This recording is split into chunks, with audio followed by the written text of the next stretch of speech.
How's it going, everybody? This is Ray with the Houston Film Fanatics and iHeartRadio, and I am here with two very, very talented gentlemen.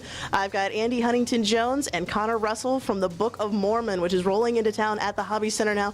Guys, will you take a second to tell us about your roles in the show? My name's Andy. I play Elder McKinley, and he is the head of the Mormon missionaries, and tries to do everything with a smile, even when things are falling apart.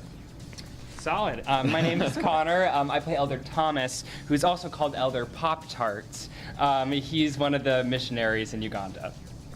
Now, when they told me that we were going to be doing this interview, I was almost a little nervous about it, because the first time that I saw this show, I didn't know anything about the Book of Mormon. Like, nobody gave me any backstory, nobody told me what I was getting into. It was just a total surprise going into it. Do you feel like that would be the best way for other people to experience the show, just kind of going in and hoping for the best? I definitely think so. The very first time I saw the show, it was in previews on Broadway. I had no idea what I was getting into, and I was literally keeled over in my seat laughing so hard, like my stomach hurt. I think that is the best way to go into it, just not knowing really what you're getting into. Yeah, I don't think you need to know anything, and if you're hesitant about going to see a show about religion because maybe you're religious, I think it really can be a show for everyone. It ends up being a faith-positive show, but there are some blows along the way. That might be a little bit of an understatement, but it is a very, very good time. Now, I've had people ask me, do I have to be a fan of South Park to enjoy the show?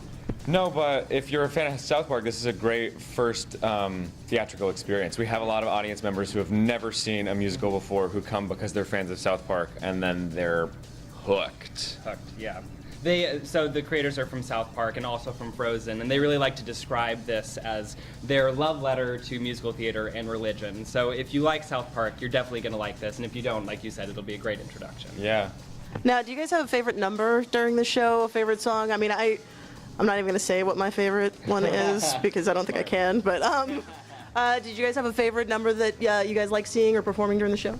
Yeah, my favorite number is Hello, which is the opening number. I love it because it's such an iconic number from that show. It's exciting to get to perform in. Also, I think it just sets the tone for the show really nicely because it's playful and fun, but also it comes from a place of truth and it has heart in it. So that's my favorite.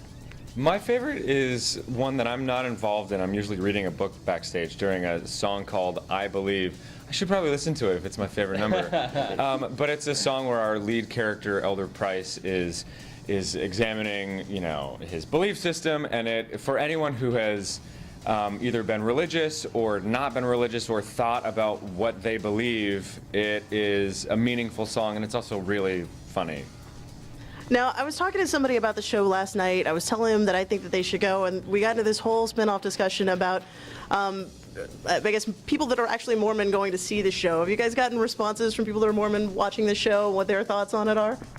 Yeah, we have probably more ex-Mormons who see the show, but there have been Mormons who have come to see the show, and I think that a lot of times they are able to laugh at themselves, and some of the jokes that we make in the show about the faith and some of the belief systems are funny to some Mormons as well. So I think it can actually be fun for people within the faith to see the show.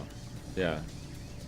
Okay, so one of the things that I was looking at, I was actually looking at both of y'all's bios earlier, and I was seeing, you've got in y'all's background like Little Mermaid, Cinderella. What is it like switching gears, going from very PG shows to one that's being, described as vulgar and explicit? How has that been for you guys transitioning? Yeah, it's fun. I mean, it's nice that doing what we do, we get to really do the gamut of things that are super family friendly to things that are maybe a little bit more adult friendly. I guess that's kind of the lucky thing about what we get to do. It's nice to be able to change gears and keep things fresh. I forget sometimes that the show is vulgar because a lot of what we're doing in the show is playing straight-laced Mormons, and vulgar things are happening around us, and that's one of the things that makes it funny, is that these things are happening with these 19-year-old kids who don't even drink caffeine because they're not allowed to. So I think that is, there are some vulgar things that we do in the show, but for the most part, we're playing by the rules, and it is fun to see these innocent kids learn or have their rules bent a little bit. And that is one of the things too about getting to do things like Cinderella and Little Mermaid, these shows that have a lot of heart and truth, and that is absolutely the same in the Book of Mormon. We're doing everything from a place of truth, which is what makes it funny. Yeah. Now, what do you hope that people take away from watching this show?